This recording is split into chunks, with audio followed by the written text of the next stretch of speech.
Hey guys, welcome to Baking and Books. My name is Lexi and I'm an amateur baker who loves to read. So each week I post videos of myself attempting to bake something new while also talking about a book that I have recently read or just really love. Today I'm going to be making Oreo Cookie Blondies and we're going to be talking about The Body by Stephen King. I wanted to pick something like the Blondies because I felt like it would be a little bit easier. She's thin. There's not going to be a ton to talk about with this one, but I did really enjoy it, so I wanted to get into it with you guys. It's probably not going to be a super long video. It's pretty much throw stuff together and then throw it in the oven, but it's not a very long book, so I don't think that will be too much of a trouble. We'll just have a short, easy one this week. So let's get started. All right, let's start with a synopsis. As always, this story is about 4 young boys who are friends, and it's approaching the end of summer, and they find out about a body that one of their older brothers and his friends accidentally stumbled upon in the woods. So they want to go on an adventure to see this body. I mean, remember, they're like preteen boys, so they're very curious about it, but it has to be a secret because the older brother and his friends are kind of jerks, and so they don't want anybody to know. And so they decide to go on this whole huge adventure to go and see if they can find this body and be the ones to sort of save the day in a sense. I mean, the kid is dead, so it's not really saving the day, but they would be the ones to find the body, and this is a missing kid, so they'll think, oh, everybody will love them and be so proud of them for finding this body. So they take off on what's about a day's long walk to get to where their older brother saw the body, and basically the whole story is around their adventure and everything that they're doing on their way to and from seeing the body. So that's pretty much it. The main character, Gordy, sort of tells the story. He's telling it as if he were the adult version of himself, who of course has become an author, and he's kind of telling this whole part of his life and this journey when he was a kid. So he's the one telling it, and he's telling it as an adult, looking back. So it's a unique perspective of everything that happened that day or over those couple of days. So that's pretty much it. It's a short one, like I said, there's not a ton to talk about, but I'll get into a few more things. So, like I said, my baking is pretty much just throwing everything together. I'm pretty excited because I love Oreos and I love the Hershey's cookies and cream bar. It is by far superior to so many other chocolate things, and I stand by that. And I'm really looking forward to how these are gonna come out, and you're supposed to eat them when they're warm, so I'm imagining them being like amazingly warm and gooey. But if you don't want the book spoiled for you, go ahead and skip forward until it says no more spoilers, because from here on out I'm gonna get more into my baking, but I'm also gonna get more into the story and talking about different things that the boys experience along the way. But if you don't care, you've already read the story, you don't mind spoilers, go ahead and stay with me and we'll keep baking. One thing that I feel like Stephen King is really good at is setting up parts of the story to make things more believable for you. So, like, he sets up Gordy telling us about the parents and all the different boys' parents, and sort of like, I mean, not to sound mean, but like sort of their shortcomings as parents. And like, he takes the time to tell us about Gordy's parents, who, you know, have lost their older son, and so they are sort of distant with Gordy, and they're not really, you know, they don't really pay that much attention. I think one of the other kids' parents, like the mom is out of town and the dad's an alcoholic. The other parents are like workaholics, or, you know, just different things like that. I don't remember them all, but just different things that show why when the boys say they're gonna spend the night in the backyard, everybody just kind of believes that that's what's happening and nobody follows through with checking up to make sure they're actually in the backyard. I think it was one of the moms said, whoever's house they're supposed to be at, the mom said, oh, well, I looked out and I could see the light in the tent, so I just assumed they were in there. And this is a very different time. I think this takes place in like the late 60s or maybe mid 60s. So it is a very different time from now, but still. And that's the thing, you know, about Stephen King and the way that he writes, is that this is a really different time. You know, parents weren't really like helicopter parents in that time period. Not to say that they didn't care about their kids, obviously, but just that it was very different. I mean, they allowed their kids to go wherever they wanted, you know, they didn't really have curfews, you know, or like the curfew was when it got dark, you know, and if your kid and his friends said they were camping in the backyard, you know, you weren't really gonna hover, you were just gonna accept that that's what was happening and not really worry too much about it. So it's one of those things where, like, I kept trying to think to myself, why in the world are these boys getting away with just not being there? But then you think back to the whole thing that Stephen King has set up with these parents, and you're like, yeah, I mean, that is pretty believable. I do think it's kind of sad, though, that he sets up these different characters with just really sad lives. Like, you know, Gordy's got a dead brother, and then the brother, I can't remember who it is that has the brother that he and his friends actually found the body, but it's just really sad. Like, they don't want to let them know that they're on track to find the body because they think that the older brother will, like, essentially beat them up, like, terribly, which I guess they do. I mean, at the end, like, after the confrontation and everything, they do just beat them up, and it's just like, how are these teenagers this terrible? But again, I think Stephen King does such a good job of setting up that none of these families are they're not super well off, let's just say that. Like, you know, they obviously are not super put together types of families, which is sad, but it's true. And that happens. I mean, that happens in the real world all the time. And when you're younger, like Gordy is, like, Gordy probably comes from, I would say, the best family is what it sounds like. I know his dad even has that moment where he's like, I don't really like you hanging out with these guys, you know, and I think that happens to us a lot as children. Like, we're friends with anybody, and then eventually we just sort of, like, fall out, and it's not even anything bad. It's just, like, you start to realize you come from different homes and backgrounds and families, and eventually, like, your life is just not going in the same direction. But that hasn't happened to these guys yet because they're still so young. But I do love how believable it is. Like, it takes me back to being that age where you just kind of did stuff, you know, especially if you were having, like, a sleepover or something of that nature. I mean, obviously, like, I grew up having girls' sleepovers, which, you know, would not have included something like this, most likely. But still, like, when you're that age, you just feel like you can do anything. And one of the parts that made me laugh was when they get, like, a couple hours into the trip and realize that nobody brought water or food for this trip that they're supposed to be staying overnight. I mean, nobody even really brought, like, I think they just barely brought, like, sleeping bags, you know, but nobody thought to bring, like, a change of clothes or food or water or anything, and they end up having to pull their money together just to be able to get food. And it just made me laugh thinking about all these times that when you're younger, you just kind of set off on these grand adventures because you've had this great idea and then realize it's maybe not so great, or like you didn't think everything through. I've definitely been there. My parents lived out in the middle of nowhere, and my friends and I, a couple different times when I was a young teenager, a couple of different times thought we could walk from my parents' house into town. And the only time we ever fully made it, it took 3 hours to get there.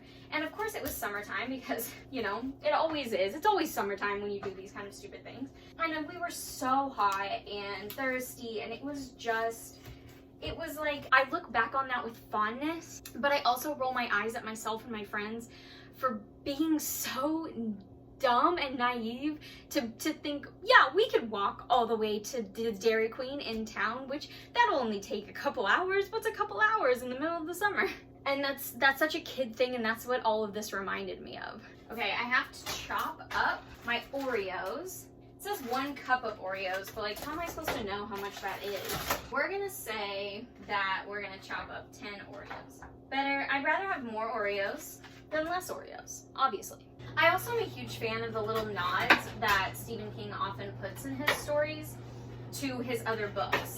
Like this one, when they were in I think it's the dump, like the city dump, when they were having to pass through there to get the food at the little convenience store. They talk about the dump worker's dog and how there's like all these different tales about it. And at some point, Cujo is mentioned, which I read not that long ago before I started doing all of this.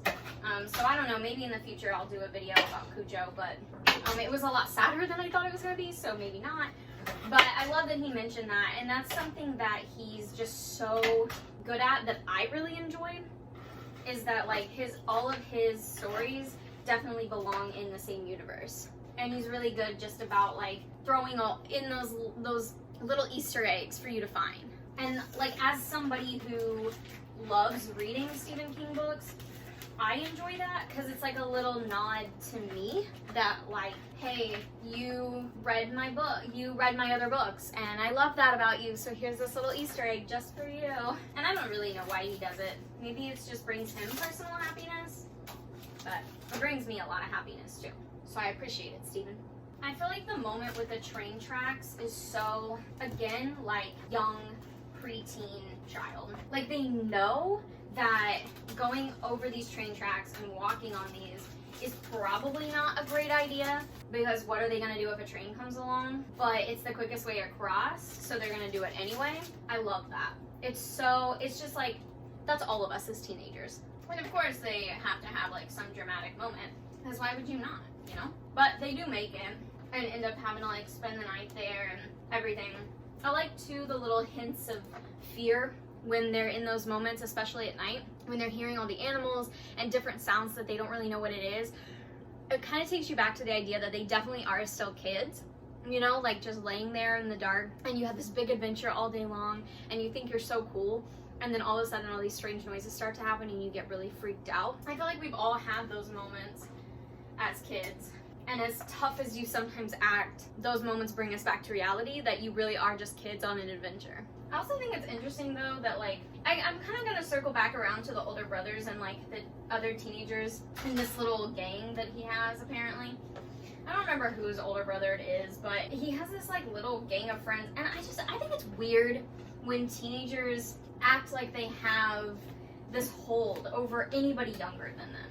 Like, I mean, I think we all know those teenagers. I mean, maybe you were that teenager that, like, because you were older, you were automatically wiser and you were tougher and you knew everything, and, like, your kid brother or your cousin or whatever, or just the other kids at school needed to chill out because they were lesser than you.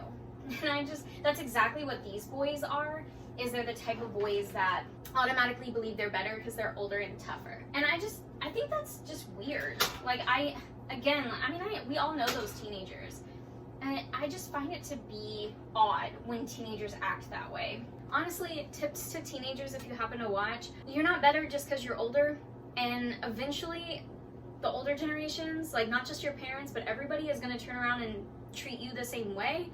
So like, why?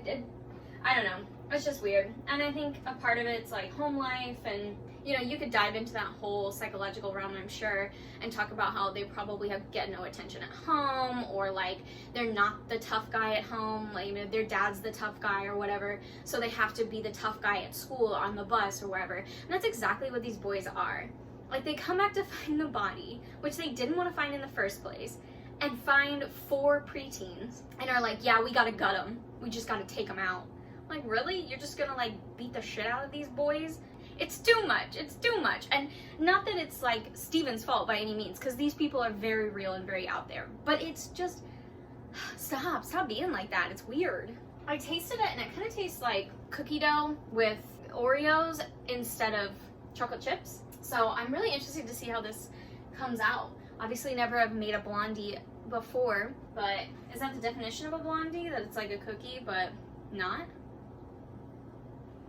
I do think we should talk about, though, how Chris suddenly gives Gordy this, like, huge talk about how Gordy shouldn't let his friends drag him down, and that Chris feels like if Gordy stays friends with Vern and the other one and Chris, that eventually he'll just stop trying, and that he won't let his brains really show, and he won't let his full potential come out, because that's just what happens in those situations. Like, it's so grown up and so mature, and I really respect Chris as a character, even though he's this super young kid, just because he's willing to look at the overall situation and tell his best friend, like, hey, you have got to quit being friends with us. Like, you have got to live up to your full potential, because you can be so much, and you're not going to be if you keep hanging around with us. And there is this moment where Gordy looks back and kind of goes through the list of what happened to all his friends and, you know, their families and all of that. And really, like, Chris was right. I mean, if he had really stayed with them, they would have just continued to drag him down, which is so sad to say about kids and their friendships. But it is true. I mean, the older you get, the people you're friends with do make a difference. And I'm not saying that you should only be friends with people who are like you or who, you know, want the same things that you want. Because for me personally, I think that makes life super boring. I think that having people that believe different things or that want different things in life and just are generally different than you, I think makes life so much more interesting and gives you an opportunity to grow and learn and be a better person. But at the same time, you still have to make smart decisions. And it's interesting that Gordy looks back and sees all of that play out in front of him. I also want to know what happened to this kid. You know, this kid goes missing. They think he got lost, like picking blueberries or something of that nature. And then the boys find him and they think he was probably hit by a train, and that's why he kind of ends up the way that he does. And I think that the reason Stephen King writes it the way that he does is because he wants you to believe that that's what happened. Like, it was just an accident. You know, the train didn't see him. He didn't see the train until it was too late. And, you know, it just didn't end well for him. But it does kind of make me wonder, you know, what if something else happened? Like, what if this story could link to a different story where, you know, it was some sort of murder or something more suspicious? I don't know. Maybe I'm overthinking it, because so many of Stephen King's stories have like 8 different layers to them. Maybe I think this one should also have different layers. And it doesn't. Maybe this is it, you know? It's just like he got hit by a train. It's very sad, but it's what happened. But then it's like, did he run away? Did somebody like scare him away? Was he really just picking berries and got lost? See, I'm overthinking it. That's what happens when you give me a short Stephen King book. Now I'm thinking about all these different things that it could be, and it's probably not. But if I read something someday that links back to this, I'm gonna get on here and tell you all about it, that I was right. But I mean, you can let me know what you think. It probably is that he got hit by a train while he was out picking blueberries. And honestly, before that, he probably got lost picking blueberries. And then he just didn't make it, which is super sad. But there's nothing really more to that. It's the story about these boys and their young curiosity, you know? But I'm just saying, if it links to a different story that I read in the future, or if you know a story it links to, we're gonna have to talk about it, because I'm thinking it has layers, because every Stephen King story has layers. So it's been a few minutes past 30, which was kind of supposed to be the max that this was in the oven, but it doesn't seem like the middle is quite done yet. Thankfully, I don't think the sides are burning, but it does make me a little concerned that maybe this is the type of thing that won't bake very well in my oven. If you watch some of my other videos, you know that my oven is not always reliable. So I'm a little bit worried that that's happening, but I'm just gonna kind of keep an eye on it and check it maybe every 5 minutes or so, and hopefully we'll be able to get a nice golden color without anything getting too burnt, and it won't take too much longer, and the stuff in the middle will be all set. Alright, if you left because of spoilers, go ahead and join me again. We took our Oreo Blondie out of the oven and let it cool, and it looks really nice and beautiful. So I'm excited to cut a piece and see how it goes. So let's go ahead and do that. Okay, I just cut a little piece so I could see. I didn't want it to get burnt at all, because the internet says that that's when they can become really dry. So I didn't want to do that. And I think you're supposed to leave them a little bit soft. That's like the best way to eat them. So hopefully it's baked enough that it tastes good. I'll let you see a close-up. Not that there's that much to see, but it's just like a giant cookie. All right, let's see what this is all about. Oh, it's like an Oreo cookie with it's all of its ingredients, basically. I can taste the Oreo, I can taste the cookies and cream Hershey bar, and I can taste just like the cookie batter. It's so good. This is definitely the kind of thing you want to eat when it's hot. So if you make this and you have leftovers, be sure to make sure that you like pop them in the microwave Or I guess you can pop it back in the oven for a little bit to warm it up, although don't go crazy on that. But this is amazing. I could definitely see like a scoop of ice cream or like a glass of milk is definitely the perfect way to eat these. Well, thank you guys so much for hanging out with me today. I know it was a short one, but like I said earlier, it was a short book and an easy recipe, so I wanted to make sure that we had a good time, but not every video has to be super long. So this was a short one this week. I really appreciate you guys taking your time to spend with me and my baking.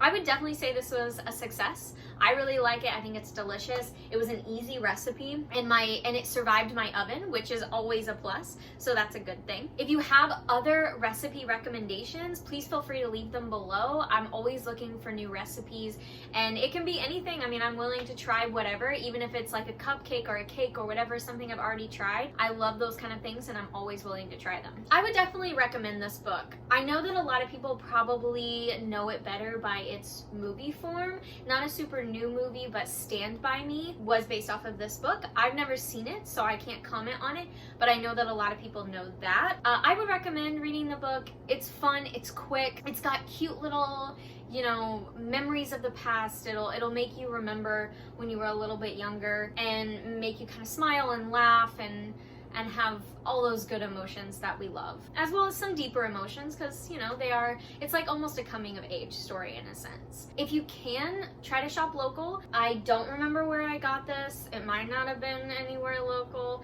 I don't really have a lot of those places where I'm at, but if you do, or you have like a local library, you can check it out there. I'm sure that you can find this pretty much anywhere, but if you find it in a local shop, that's the absolute best. If you have any other book recommendations, I would love to have them. I actually just got a whole new thing of books, so I'm pretty set for a while, but I would absolutely love more recommendations. That is the best absolute gift, in my opinion, is more books. So if you have a recommendation, drop it below. If you had fun today, please remember to like and subscribe. I am always this crazy, and sometimes it's a hot mess, sometimes it's a little more smooth like it was today, so we always try to have a fun time, and I try to be here for you every single week. Thank you to those that do like and subscribe. I see you, you're amazing, and I really, really appreciate your support. And I think that wraps us up, so thank you guys so much for hanging out with me, and I'll see you next time. Bye!